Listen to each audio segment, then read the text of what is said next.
give us a different excuse. Right. The other story that's making international before headlines. Before we actually get into, let's get into the Chikankata situation, because we do have our experts on adoption processes on the line. Oh, yes. Karen, good morning. Good morning. How are you? Fine, thank you. Thank you so much for joining us. No, thank you for asking me. It's a pleasure. All right. So, Karen, I think we'll start with you telling us what it is that you do. I think our viewers would like to know a little bit more about that. Okay. So I live and I'm based in Uganda. I've been here for nearly 11 years. Okay. And we run a project called Reunite, which basically reunites children back to their Ugandan families after they've been separated due to attempted adoption or institutional care, kidnapping, lots of different reasons. But yeah, so we do investigations, we find the families, we get the children home. How did you start such a project? Sounds like a lot of work to start reuniting a child when maybe they've settled down with this new family. What was your motivation to start reuniting these children? I think it's basically because most Western people believe that Africa is full of orphans, because that's what we're told in the West. We're not told about an emerging economies and amazing families that love their children. So when I got here, and I was working and very temporarily in an orphanage, and I discovered most of the children had families, and most of the children weren't even orphans. It was like the blinkers went off my eyes, and I was like, why are they even here then? Why aren't they at home? And that started my journey over the last 11 years to find out critical reasons underpinning why children end up in orphanages in the first place. And a lot of the time, it was because they were being trafficked into the orphanages because of demand from the West, from the Western countries. Wow. So yeah, and also, Karen, and the reason why we've actually called you and brought you into this, onto today's show is there's a story that's coming out of here where twins, a boy and a girl from a district called Chikankata, where basically right now they're in the middle of an adoption process by an American family.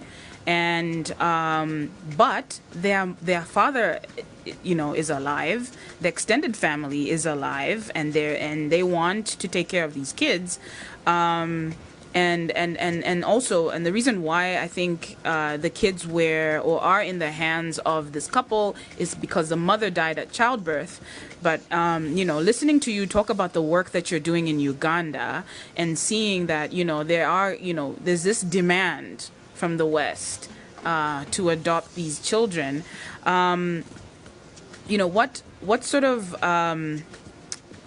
what are the circumstances around some of the children that find themselves in these places? For example, in Uganda, with the work that you're doing, like what is the commonality when it comes to how do these kids find themselves in these adoption centers or orphanages?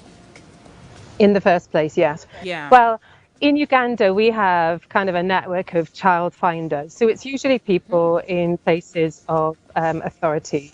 It could be teachers, or it could be police officers, it could be local chairmen. They know about the vulnerable families in their communities.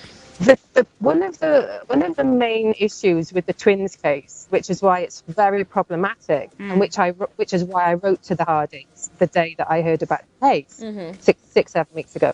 Why were they moved 3 to 4 hours away to Lusaka?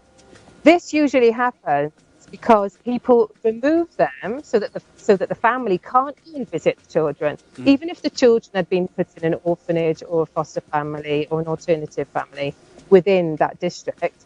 Of course, the father could have visited, the grandmother could have visited, the aunties, but they removed them geographically on purpose. It's not a mistake that happens. Why did the medical officer from that district contact a white family 3 to 4 hours away? Who is she or he? Why did that happen? So the questions are this. Yes, the mother died. Yes, it's a family in crisis. Yes, they might be thinking, how are we going to get them out? Why didn't the American family buy formula for an auntie, the grandma, to be able to feed children? There are many, many things that could have happened. But often international adoption is about rescue, save and rescue. I am the person on the white horse. I am coming to save the child from the deepest, darkest Africa. It's that narrative. The white They savior truly believe. narrative. They truly believe that they are giving these children a better life than their own Zambian family could. Can you imagine? No, that's terrible. Can you imagine that? I really like that you've addressed all these questions, because we were having a discussion earlier before we got to call you, and now that you said why move them, it all sounds on purpose, because we were asking ourselves, who was there? Why wasn't a family member there to say, I'm here, bring the children here? But then these people actually took them 3-4 hours away from where the family could probably get access to them. So it all sounds, like red flags to me. Now that you put it the way you did, all those are red flags. Do you know what? Most of the time we don't see them. It's not even red flags. It's just red. Yeah, yeah. Do you know what I mean? Yeah. When I'm looking through the lens, yeah, all I'm seeing is red. There's not even red flags. Yeah, It's that serious. And even just the fact that they're a sensation now on Instagram. They're being posted by the same Harding couple. I don't know. Hey, Karen, would you know if the Hardings had any idea that as they were being called to go and pick up these babies 4 hours away? Would you know if they had an idea if these kids actually had family? Family.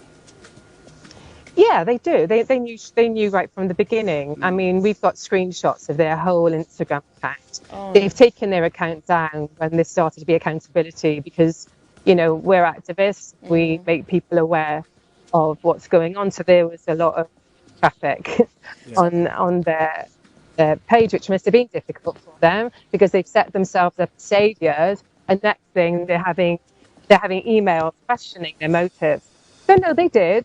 They did. But what tends to happen, and we've seen this in this case as well, they start to kind of demonize members of the family. So the father, of course, has thrown the other children away, and they have to create this environment where the Zambian family are not good enough, couldn't do it, don't want to do it, have thrown the children away. Come on. We live in the continent. We know how people feel about children, Yes, no matter the situation, the families figure out a way to feed us. We know this, we've lived it. But I want to find out, how did the medical team even allow? Is there no consent of any sort? It's actually illegal. Therein is my question. Should we also be questioning whichever nurse was in charge, or whichever doctor, whichever medical practitioner allowed this to happen? Absolutely. And I can tell you what, we are not protected even from medical people. We had a case here where a nurse who was part of the trafficking ring, she was told to look out for a HIV positive child because that's what the Americans had asked for. And guess what? During the process of her pregnancy, it was found out that the mother had HIV.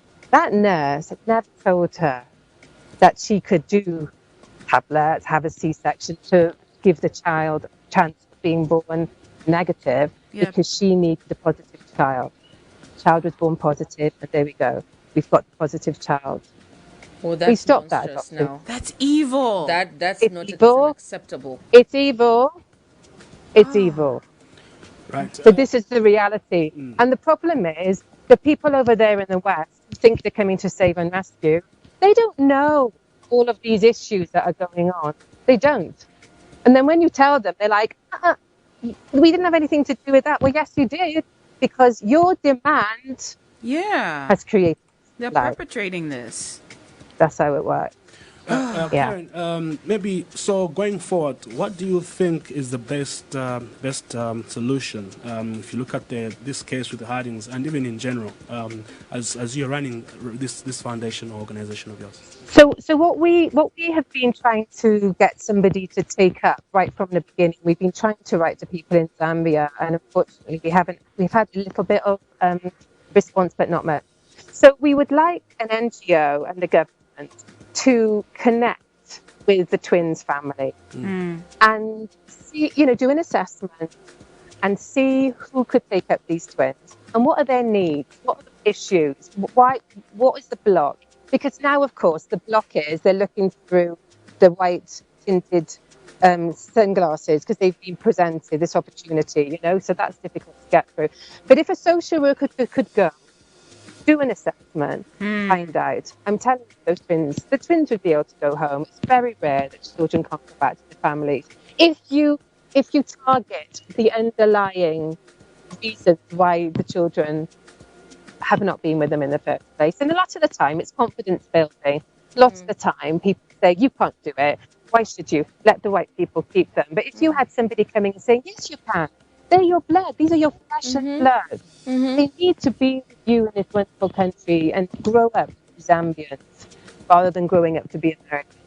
Then there will be a chance. So that's what we need. We need the government to stand up and get involved.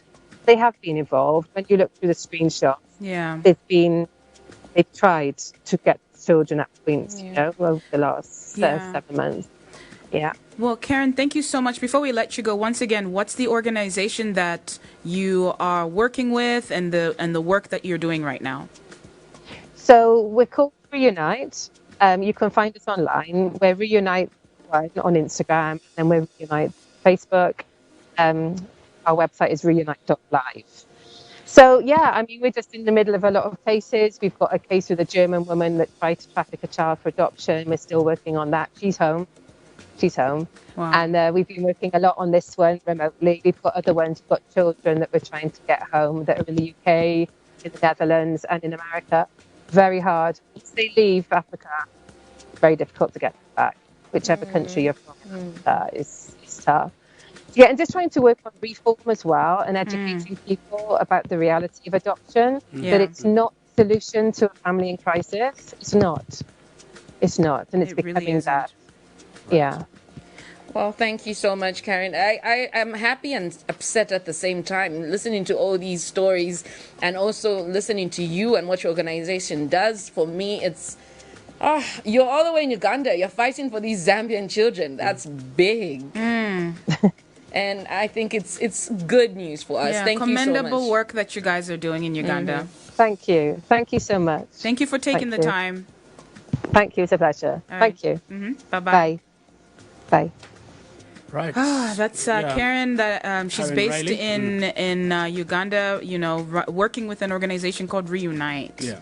Commendable work that they're doing. I am so mad. The children are not like a product where you order and then you say, we want this type of child. Keep an eye out. And this nurse being a nurse is not even a... Do we go for break? I think I need some water. I am so mad. Well, before we go, give us a call. Give us your opinion on this as well. 0961 415 028. After the break, we're gonna have Terry give us a couple of songs with Mandate Band. So stay tuned. Don't go away.